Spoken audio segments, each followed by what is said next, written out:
C'est parti. Très bien, merci Patrick de nous donner cette opportunité de rencontrer la communauté AOS. Donc, nous sommes 3 personnes de la société Poly à être présents ce soir. Donc, moi, je m'appelle Laurent Dury, je suis le patron du channel en France. Et donc, ce soir, on avait comme modeste ambition de vous partager notre vision Poly au travers du prisme Microsoft. Et effectivement, avant de rentrer un petit peu plus dans le détail, on voulait vous faire un petit refresh de qui est Poly rapidement aujourd'hui, sachant que Poly est une société qui n'a qu'un an, mais qui est l'héritage de 2 sociétés très importantes sur le marché de la Com & Collab, que sont Plantronics et Polycom. Donc, le rapprochement a eu lieu il y a 1 an et demi. La marque Poly a été créée le 22 mars de l'année dernière. Donc, ça fait un petit peu plus d'1 an que l'on vit sous l'ombrelle de Poly. Voilà. Ce soir, j'ai le plaisir d'accueillir également dans l'équipe Ophélie et Christophe qui vont être nos experts sur la partie alliance avec Microsoft et sur les démos que l'on va pouvoir vous proposer ce soir avec Ophélie qui est notre showroom manager. Avant tout, Poly, c'est une société qui permet de connecter les gens entre eux. Donc, il y en a qui nous voient comme une société qui vend des produits, qui propose des produits. Nous, notre ADN est plutôt autour de l'interaction et de l'expérience utilisateur. C'est pour ça que ça fait une résonance assez logique avec ce que Microsoft partage comme ADN avec nous autour de Teams, puisque Teams, c'est la capacité de connecter les gens entre eux de manière naturelle avec de l'audio et la vidéo. C'est ce que l'on vit ce soir. Et c'est également, pour avoir une belle expertise, cette possibilité qui est, je dirais, mise en exergue avec les solutions écosystème que propose Poly. Et aujourd'hui, Poly, c'est une somme de solutions qui permettent de connecter les gens entre eux de manière individuelle. Donc, c'est ce qu'on va appeler les personal devices, mais également les groupes de personnes, donc les salles de réunion entre elles, de manière naturelle. L'idée, c'est d'avoir et de proposer une expérience utilisateur, vous le verrez dans les démos, qui soit identique, quels que soient les outils qui sont mis à la disposition des collaborateurs dans un usage de Teams. Bien évidemment, Teams n'est pas la seule plateforme disponible sur le marché. Donc, Poly propose aussi des solutions d'interopérabilité vidéo de manière à rendre ce monde Teams compatible avec des plateformes externes, puisque dans une salle vidéo, par exemple, on peut commencer un meeting sur un écosystème XYZ, le continuer avec du Teams et continuer avec encore une plateforme XYZ. Donc, l'idée, c'est de pouvoir proposer des solutions qui soient natives Teams dans un premier temps, mais aussi pouvoir rendre ce matériel interopérable avec le reste de l'écosystème disponible sur le marché. Et puis, bien évidemment, apporter un soutien à nos partenaires grâce à des offres de management et de services ou de professional services, puisqu'il y a beaucoup de partenaires Microsoft qui souhaitent aller non seulement sur la partie licence, mais l'intégration. Et l'intégration nécessite des compétences particulières, compétences qu'ils n'ont pas forcément à un instant T, et on est capable, avec les briques de services que l'on propose, de pouvoir leur apporter ces compléments-là, et ensuite ils peuvent le digérer dans leur briques professionnelles.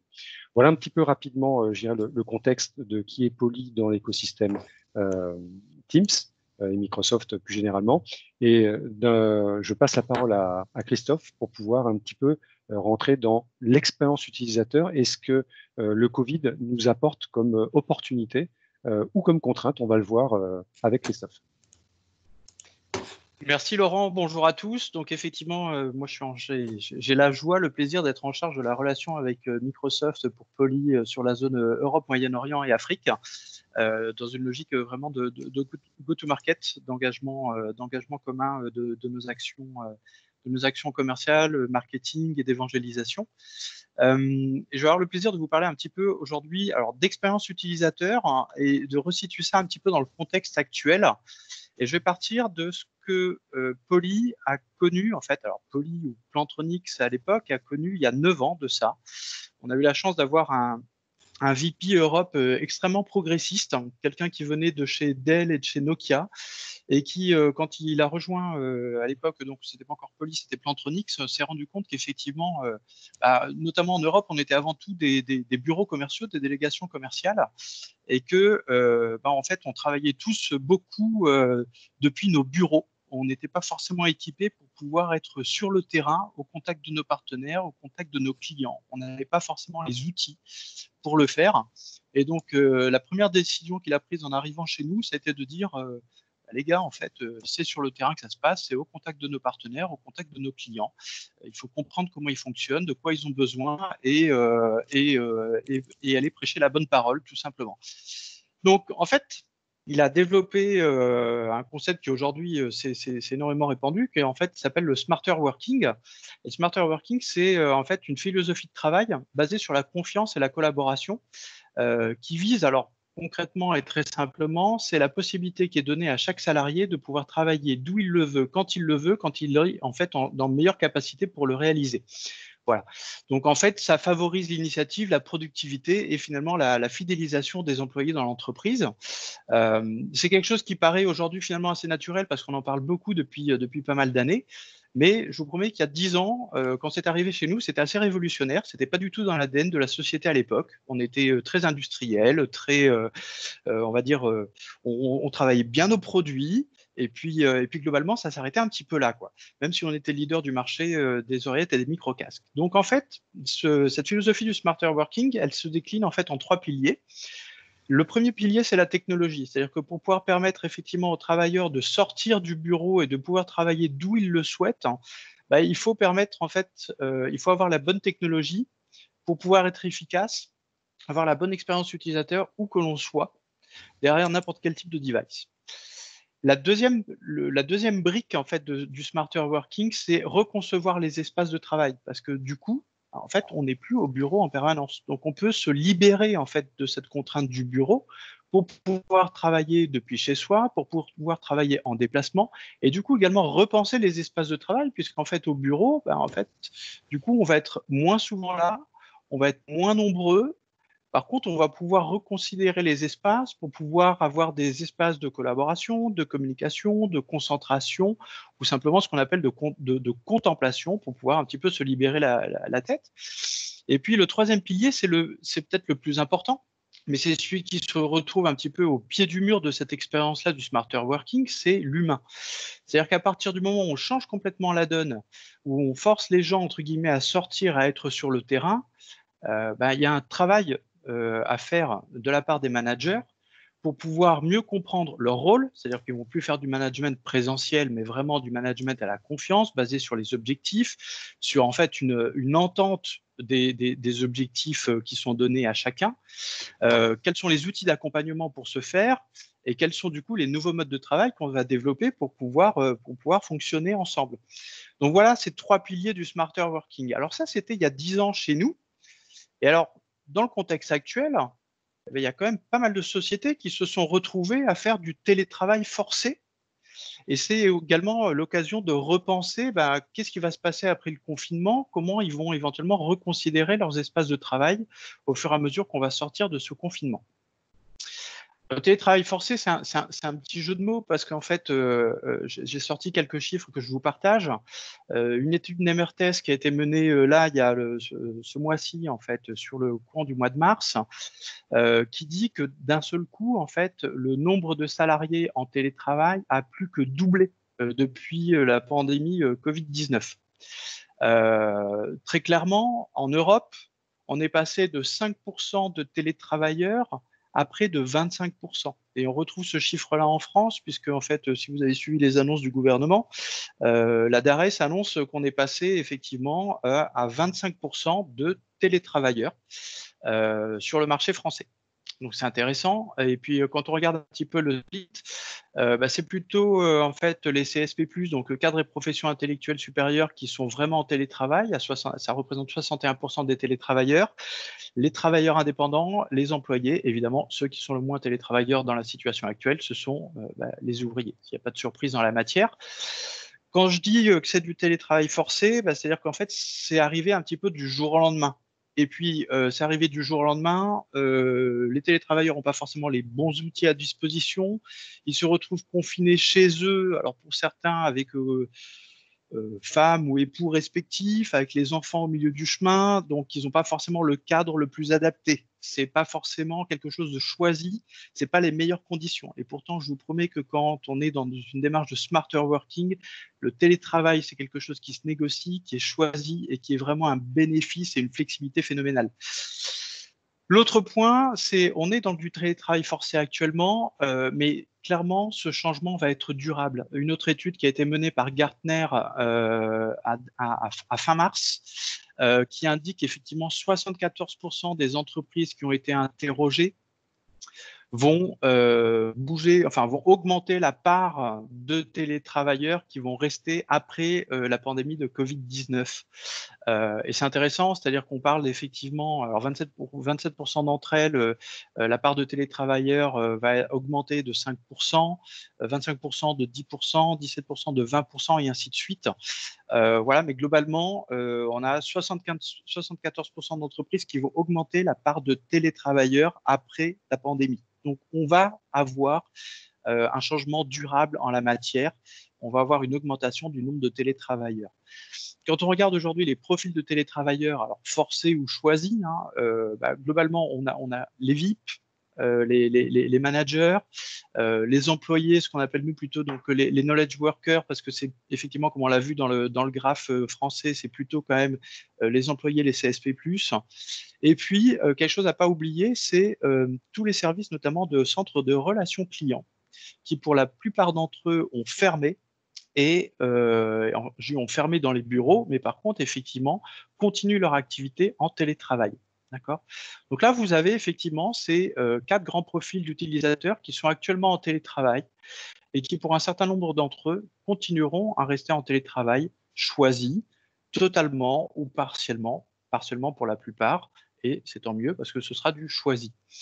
En tout état de cause, c'est l'occasion effectivement de repenser du coup les espaces de travail dans les bureaux au sortir du confinement. Alors nous, on a fait ce travail-là il y a quelques années de ça, pour effectivement favoriser des nouveaux espaces plus collaboratifs, qui soient beaucoup plus naturels, beaucoup plus riches, où on facilite la communication et la collaboration, mais c'est quelque chose qui se prépare, c'est quelque chose qui se réfléchit. Alors, pourquoi on le fait? Déjà, en fait, repenser son espace de travail, c'est simplement donner la possibilité aussi d'être plus productif, d'attirer des nouveaux talents.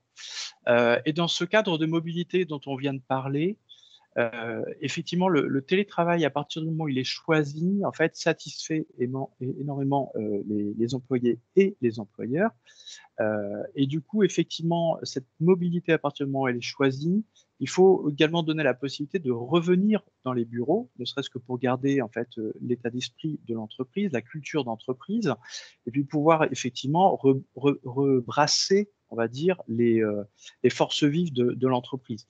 Donc, avoir des bureaux repensés pour mieux collaborer, pour mieux communiquer, c'est aussi refavoriser cette mobilité au sein de l'entreprise. Également favoriser cette flexibilité. Aujourd'hui, on n'est pas au bureau de 9h à 18h. On est de plus en plus dans un cadre international. Donc, on a besoin d'une flexibilité pour les collaborateurs parce que les horaires de travail sont extensibles, flexibles. On doit également jongler avec les contraintes éventuellement familiales. Donc, cette flexibilité-là, elle est nécessaire et elle permet aussi d'attirer des nouveaux talents.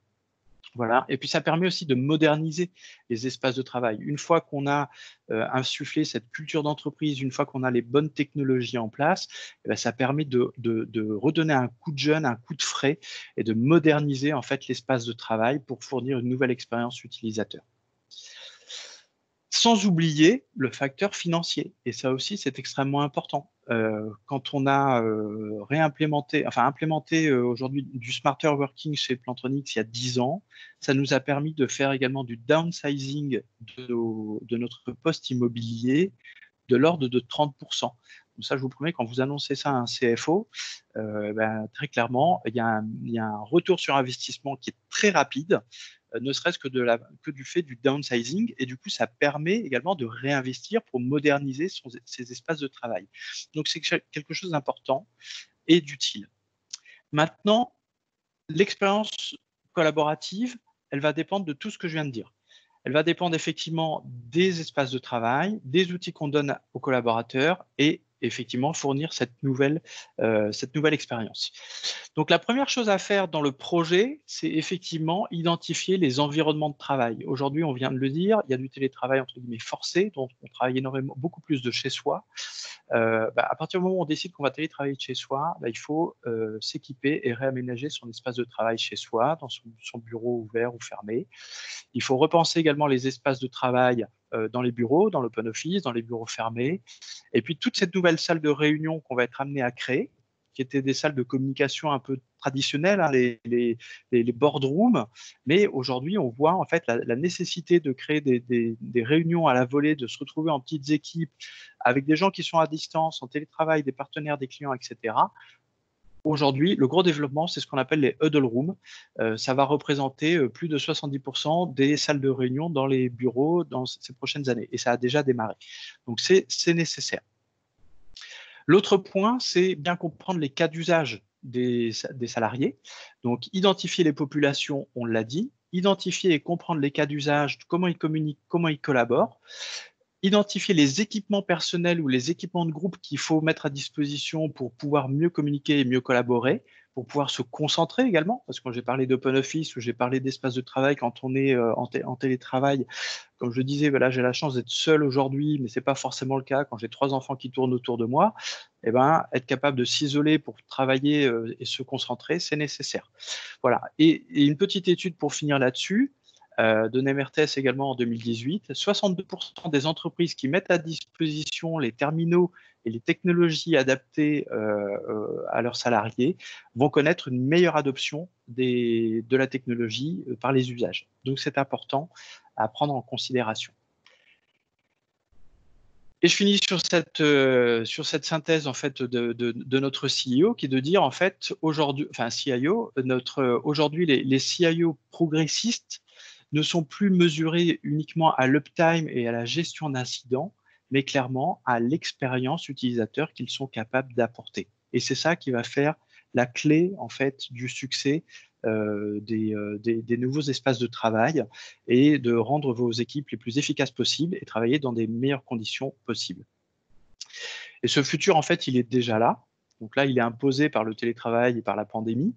Mais clairement, on a aujourd'hui tous les outils, toutes les technologies disponibles. On se retrouve sur Teams ce soir. Ben voilà, c'est une des technologies disponibles pour bien faire. Et s'équiper avec les bons outils et déployer les bonnes pratiques au sein de l'entreprise.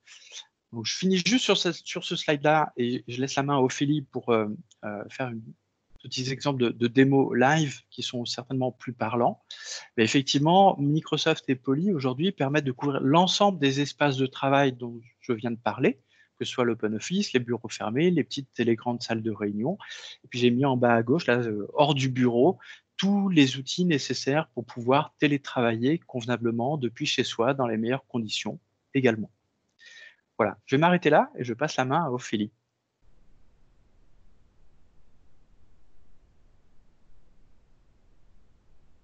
Merci beaucoup Christophe.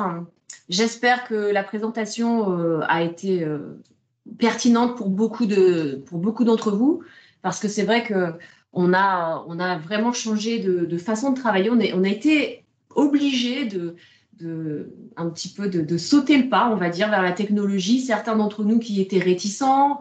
On a certains managers chez nous qui voulaient vraiment qu'on fasse du présentiel parce que les équipes travaillent mieux au bureau, mais en fait, c'était quelque chose de personnel et qui ont changé d'avis et qui, en fait, se situent bien, ont bien organisé leur journée et se sont équipés avec des solutions qui pouvaient aussi leur permettre d'être efficaces et productifs.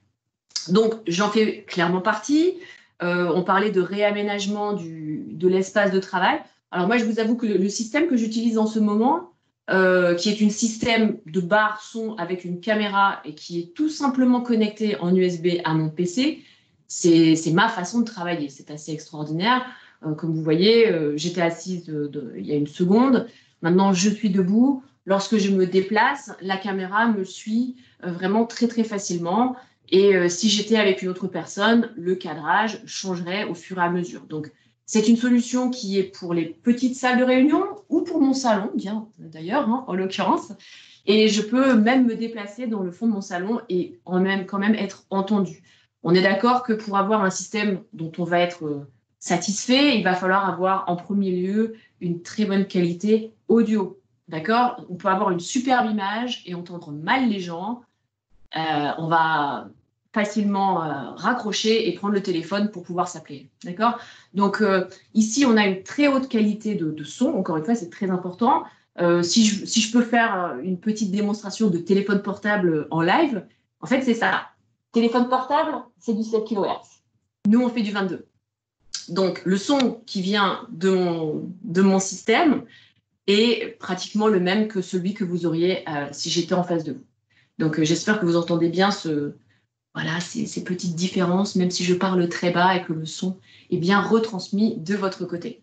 Donc, j'ai installé ce système extrêmement simplement. Comme je vous ai dit, je me suis branché en USB. Bien sûr, il faut quand même alimenter le système.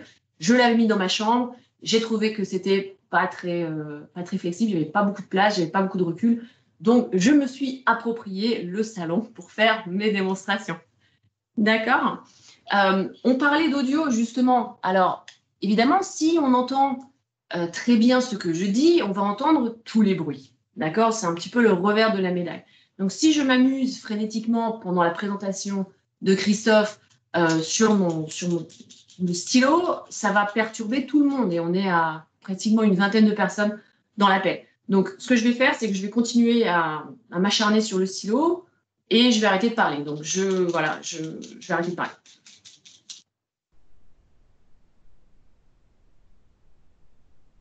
Voilà. Donc, ce genre de choses, bien évidemment, donc, on les fait sans s'en rendre compte, mais ce qu'on peut retrouver dans une façon de travailler un petit peu plus classique, c'est les gens qui prennent des notes. Évidemment, c'est intéressant ce qu'a dit Laurent et ce qu'a dit Christophe, donc je griffonne ou je prends des notes sur mon clavier. Donc, tous ces bruits vont disparaître lorsque je suis avec le système. Alors, ce que je vais mettre en place aussi, c'est possibilités de faire une petite barrière invisible à mon système. Alors, ici, je suis bien évidemment dans mon salon et mon bâtiment donne littéralement sur des rails de RER. Donc, voilà, si je vous parle et que le train passe, on va tout entendre. Donc, je peux créer cette fameuse barrière acoustique que je vais vous montrer un petit peu en tapant dans les mains. Donc là, vous allez m'entendre. Lorsque je vais me déplacer,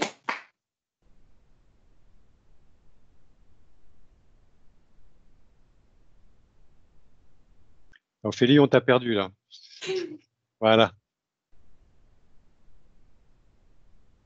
le temps que la caméra vienne me retrouver. Alors, le système vous permet d'être quand même très près des écrans. Hein. Là, j'ai l'écran de mon PC, mais bien sûr, on peut très bien imaginer avoir un petit espace de collaboration avec un écran associé. Donc, si j'étais sur la périphérie à 120 degrés, on m'entend et on me voit très correctement. D'accord? Donc, ça, c'est des petites inflexions que l'on peut faire. Là, vous allez certainement entendre mes filles. Je ne sais pas si vous avez entendu. Évidemment, on est tous à la maison. Donc, ce que tu traduis en fait par ces éléments, donc en termes d'expérience utilisateur, c'est la capacité, quand on est dans une salle, de pouvoir limiter l'exposition acoustique liée à un angle proposé par cette barre. Donc, du coup, si on était, par exemple, je ne sais pas, dans un mode éducation, dans une zone ouverte, on pourrait très bien utiliser cette barre-là et Teams. Et puis, tout ce qui est en dehors de ce champ ne serait pas pris en compte au niveau bruit dans la captation. C'est bien ce que tu essayais de traduire, Ophélie. Absolument. D'accord. Laurent. Et comment s'appelle ce produit, du coup? Alors, ce produit, merci de me le demander, c'est la Poly Studio USB.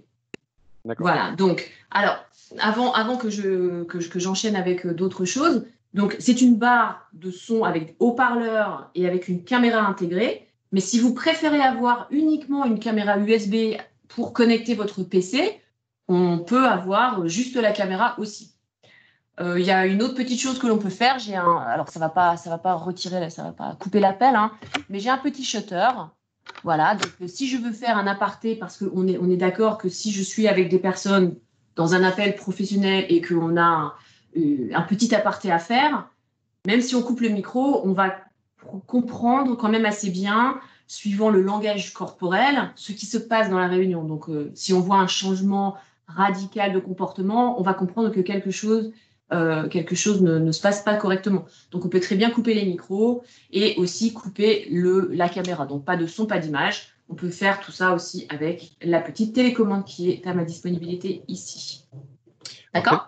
Quelque chose que tu ne pourras pas démontrer ce soir, mais que l'on peut déjà partager avec l'audience, c'est la capacité, grâce à notre dernière release firmware, d'avoir rajouté un moteur pour pouvoir faire de la conversation à plusieurs. Je donne un exemple très concret. Imaginons qu'Ophélie et ses filles à côté et sa sœur à côté d'elle, donc il y aurait 3-4 personnes. S'il y a 2 personnes qui parlent de manière récurrente, eh bien, du coup, on aurait un focus sur les 2 visages des personnes qui parlent et on aurait l'écran qui sera coupé en 2. Donc, ça permet de faire un mode conversation dynamique et éviter qu'on ait tout le monde dans le champ visuel. Donc, ça, c'est des nouvelles notions qui viennent enrichir la plateforme. Voilà, ça m'a permis de te laisser changer d'angle de caméra pour nous présenter une autre expérience. Absolument. Merci beaucoup, Laurent. Donc, je vous embarque un petit peu avec mon casque Voyageur Focus que porte d'ailleurs Christophe, qui est un casque super, justement, s'il y a beaucoup de bruit ambiant, ça ne va pas être réinjecté dans l'appel. Donc, ça vous permet aussi de n'entendre que ma voix et pas les bruits périphériques. Donc, on va faire un petit tour dans mon salon pour que je puisse vous montrer d'autres solutions que l'on pourrait imaginer dans l'espace peut-être de petites salles de réunion de taille ou même de taille moyenne, avec des systèmes cette fois-ci tout intégrés. Donc, je vais changer la caméra. Donc, je vous montre le système que j'ai utilisé. Voilà, donc la barre Poly Studio, qui est donc en effet connectée ici, tout simplement en USB-C. C'est comme de brancher une caméra périphérique, sauf que comme vous avez vu, il y a beaucoup plus de fonctionnalités avec. Voilà, dans mon appel Teams. Donc là, sur cette expérience-là, ce que tu es en train de nous dire, c'est que en fait, tu rentres avec ton PC dans ta salle de réunion, tu connectes la barre en USB, tu connectes en HDMI ton écran et tu es, je dirais, acting dans ton espace de travail. Ce que tu vas nous présenter là maintenant, c'est exactement l'inverse. Je te laisse l'expliquer, Ophélie. Voilà, donc on a un petit peu 2 écoles. La première, c'est que je préfère avoir mon PC et me connecter à une barre de son et de vidéo et que tout soit piloté par mon PC. Et dans un autre cas, je veux pouvoir entrer dans une salle de réunion sans rien dans les mains, voilà, pour me connecter au meeting. Donc ici, j'ai sur l'écran de ma télévision cette fameuse barre qui est la Poly X30, voilà, qui a son petit cache aussi supplémentaire, que j'ai tout simplement accroché, voilà, à un petit socle, à mon téléviseur. Et je vous avoue que moi, je ne suis pas technique à la base. Moi, la techno, c'est quand même pas mon truc. Et ça, donc cette barre-ci, je l'ai littéralement installée en 5 minutes. D'accord? Donc, tout le monde peut le faire, sincèrement, si moi, je peux le faire aussi. D'accord? Donc, en termes d'expérience utilisateur, tu es en train de nous dire là, grâce à cette nouvelle barre, donc qui est dans la même famille, c'est que là, on rentre directement dans la salle de réunion. On a déjà donc réservé sa salle, mis un meeting Teams en place, et donc on rentre dans la salle et via un touch control ou un écran tactile, on va directement cliquer sur la réunion et on va rentrer dans la réunion sans avoir besoin de PC. Voilà, tout simplement, exactement. Donc, en parlant de cette fameuse dalle de pilotage, je vais avoir exactement la même image que j'ai sur mon téléviseur, vous voyez, hein, hop, la Tour Eiffel et les meetings de la journée. Je vais même avoir des petits raccourcis si j'ai besoin d'appeler une salle supplémentaire ou autre. D'accord. D'accord, donc extrêmement simple. Alors, je ne vais pas pouvoir rentrer dans ce meeting en ce moment, malgré le fait qu'il y ait un bouton join, il est grisé. Alors, pour que ce système puisse rejoindre un meeting Teams, il faudrait rajouter une petite, on va dire une petite brique supplémentaire que Poly peut vous proposer si vous avez envie de rester dans le monde H323 SIP. et de pouvoir vous connecter à des meetings avec des systèmes de visio classiques. D'accord? Donc, alors, c'est tout simplement une licence à acheter. Vous continuez à cliquer sur le bouton Teams lorsque vous voulez faire des réservations de salles. Vous faites, vous envoyez vos invitations aux personnes et aux salles de réunion pour qu'elles apparaissent de la sorte et venir la rejoindre directement comme cela. D'accord. Donc en fait, ce que tu exprimes comme nuance, c'est qu'aujourd'hui, là, on n'a pas la licence, pour être très concret, Real Connect for Teams, pour permettre à cette interface de se connecter directement, parce que la réunion n'a pas été créée avec la licence. Mais pour autant, je crois que tu as des bonnes nouvelles dans les cartons à nous annoncer, puisque cette barre-là va être, de ce que tu me disais, native Teams d'ici quelques jours. C'est ça? D'ici quelques jours, exactement, je vais pouvoir changer le profil de ma X30 et de l'avoir complètement native Teams. Absolument, Laurent. Alors, quel va être l'avantage à être native Teams ou à ne pas l'être pour les clients? En effet. Alors, il faut bien réfléchir à cette question puisque c'est une question d'usage, puisque si on veut rester dans le monde Teams, voilà, on va rester dans des salles de réunion où on va devoir n'inviter que des personnes qui ont Teams, que ce soit des salles qui possèdent le client Teams, de type Microsoft Teams Room, ou des personnes qui sont sur des PC. On ne va pas pouvoir, dans ce cas-là, inviter des personnes à l'extérieur. Donc, si c'est un besoin pour vous d'inviter des personnes à l'extérieur en vidéoconférence, la solution de Real Connect Teams vous permettra d'allier les deux mondes, d'avoir le meilleur des deux. Donc en fait, on a finalement une triple expérience fournie par Poly. Donc la première en USB, on amène son PC. La deuxième, on a une barre qui va être 6 pages 323, donc éligible dans l'univers Teams, mais pas que. Donc offrir la flexibilité aux clients en termes de management de plateforme. Et puis la dernière option que tu décrivais à l'instant, qui est de pouvoir dire, je suis dans un monde et un univers uniquement Teams. Je vais vivre Teams sur toutes mes plateformes. Et donc du coup, j'ai la barre qui devient native Teams. Et qui a le look and feel Teams, c'est ça? Absolument, Laurent, absolument. Super. D'ailleurs, puisque nous parlons de solutions natives Teams, j'aimerais vous montrer un téléphone. Et ça, j'ai vraiment insisté pour l'avoir chez moi parce que ça vient redessiner, ça réinvente un petit peu le téléphone classique. Vous avez vu qu'il n'a pas du tout de combiné. C'est un téléphone qui possède donc un client Teams, comme vous le voyez. J'ai en effet le meeting. Cette fois-ci, je vais pouvoir rejoindre le meeting si je le veux. Voilà. Et j'ai des fonctionnalités pour passer en mode casque, en mode haut-parleur, pouvoir mettre en mute mon appel aussi. J'ai tous mes appels. Donc, j'ai un écran supplémentaire avec ce téléphone. Donc, je peux rester sur mon PC pour passer mes appels vidéo et de l'autre côté, avoir la liste de mes meetings et si je le souhaite, donc passer des appels en voix uniquement.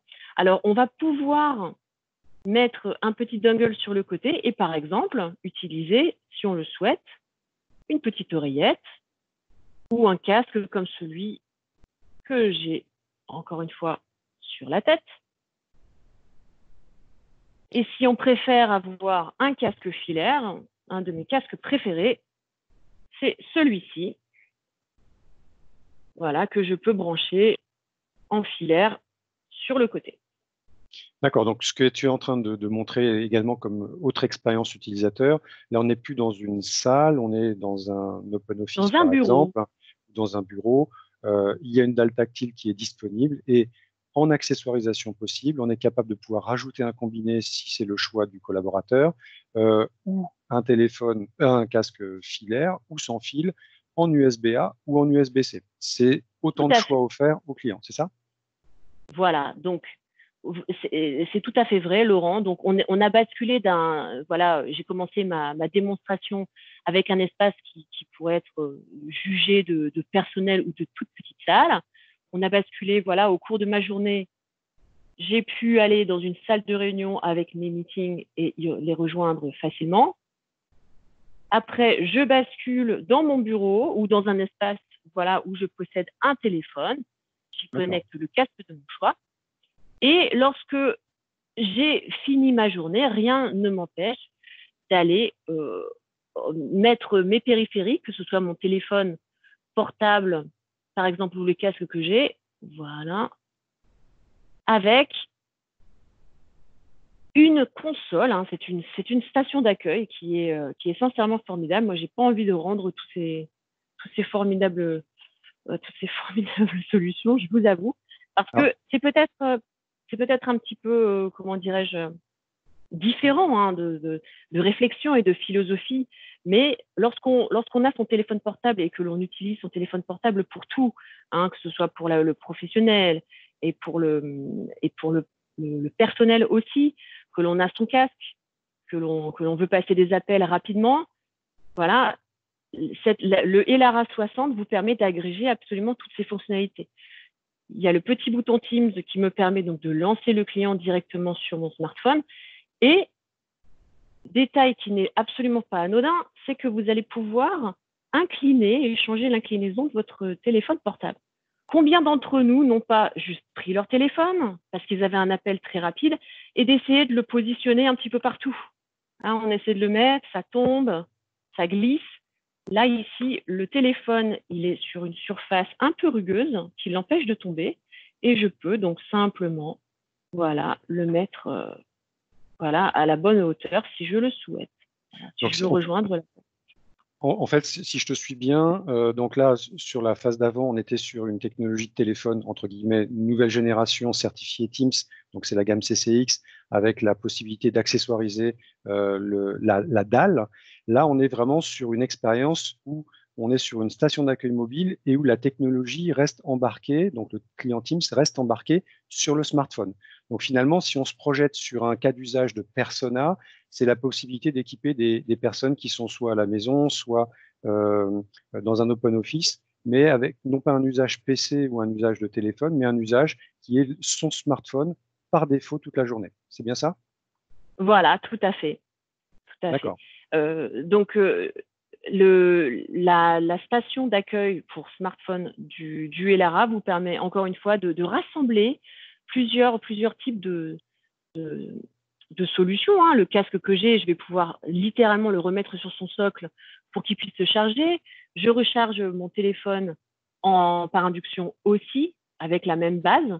Et Dieu sait que c'est toujours pénible de trouver un fil pour tout simplement recharger soit son casque, soit son téléphone. Et puis, il y a des fils dans tous les coins.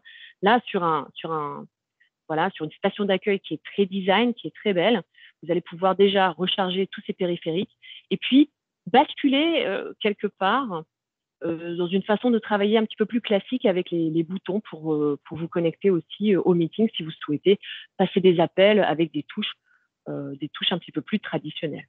Très bien. Merci beaucoup Ophélie pour ces belles démonstrations et cas d'usage. Ce qui était important de retenir, c'était effectivement qu'on peut vous amener d'un environnement à un autre, que ce soit personnel, collaboratif, avec une expérience qui reste aussi simple, ou la plus simple et la plus naturelle et la plus, je dirais, commune possible. C'est le One Touch Dial. Donc on appuie sur un bouton et tout fonctionne bien. Ce que vous venez de voir à la fin, c'est assez innovant et assez disruptif puisque ça a été un prototype qui a été designé je dirais de manière commune entre les labs de Microsoft et de Poly. Et donc cette plateforme s'appelle Elara. C'est une plateforme qui est assez unique sur le marché puisqu'elle n'a pas d'équivalent et elle va cibler des populations qui sont très mobiles et qui utilisent principalement leur smartphone. Donc vous voyez, avec Poly, on est capable de pouvoir vivre des expériences extrêmement diverses, variées, qu'on soit au bureau, en open office, dans des salles un petit peu plus fermées ou des bureaux fermés, jusqu'à du télétravail ou de la mobilité, bien évidemment, toujours dès qu'on utilise Teams, que ce soit sur n'importe quel type de pad ou de support. Voilà un petit peu les différentes expériences qu'on voulait vous faire vivre aujourd'hui. J'imagine que vous avez peut-être quelques questions et je vous remercie de les avoir notées dans un coin et de nous avoir laissé parcourir tous ces espaces-là. N'hésitez pas à nous poser des questions. Sinon, en tout cas, on était ravis d'avoir ce cheminement avec vous aujourd'hui. Très bien, oui, merci beaucoup. En général, les gens sont un peu timides, mais je suis sûr qu'on va avoir quelques questions. Moi, j'en ai une, en fait, peut-être. Comment vous vendez vos devices? Est-ce que c'est uniquement par des revendeurs? Est-ce qu'on peut les acheter en direct? Quel est votre mode de fonctionnement? Ça, je peux prendre le point. Donc, effectivement, on a un modèle complètement indirect, 100% indirect. Donc, même pour des cas d'usage où on a des milliers ou des dizaines de milliers d'unités, on ne fait pas de dérogation. Donc, on est vraiment sur un modèle tout tir, donc distributeur et revendeur. Donc, c'est le schéma qui nous anime depuis le début chez Plantronics, également chez Polycom, de manière à pouvoir avoir une crédibilité dans la durée avec nos partenaires. D'accord. Donc concrètement, il y a deux cas de figure qui me viennent à l'esprit. Je suis un utilisateur lambda pour offrir, je sais pas, à mon fils qui est beaucoup en conférence ces derniers temps, je vais lui offrir un casque. Comment je fais? Alors là, on touche un petit peu deux mondes, le monde du consumer et le monde B2B. Là, on est vraiment sur des démonstrations et des produits qui sont dans un univers B2B. La division B2C chez ex-Plantronics est en train de changer de compagnie. Donc, on a toujours des produits, mais effectivement, il y avait des modèles également à deux niveaux qui étaient distributeurs et revendeurs type Fnac, type spécialiste dans le B2C. Donc là aussi, c'était un modèle indirect. Et donc, le deuxième cas de figure, c'est plutôt B2B. C'est, voilà, je suis une entreprise, je vais acheter, je sais pas, un casque pour tous mes salariés, on est 500. C'est quoi le meilleur moyen pour… Là, j'ai envie de prendre l'exemple de Jean-Pierre qui est devant moi, là, avec ses caves et ses chais. Le client peut s'adresser à Azeo, et si Azeo a un modèle de revente de hardware, ils sont tout à fait capables de prendre le projet en charge et puis de l'adresser avec nous.